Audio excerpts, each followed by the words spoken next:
পুলিশদের ঘৃণা করবে সাধারণ মানুষ, বিবেক সম্পন্ন বুদ্ধিজীবীরাও। আপনারা সবাই ভুলে যাবেন AK-47 মতো মারাত্মক অস্ত্র পাওয়া গিয়েছিল আসামিদের কাছে।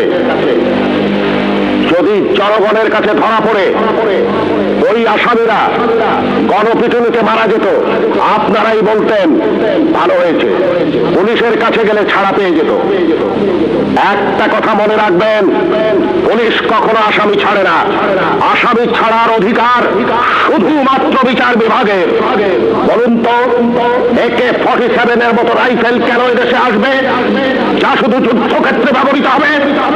কেন AK-47 বাংলাদেশে আসছে? কিসের আলামত? 9 শুটার বন্দুক কেন টিসিবির মাধ্যমে হাজার হাজার বন্দুক সাধারণ মানুষের হাতে তুলে দেওয়া হচ্ছে? কেন?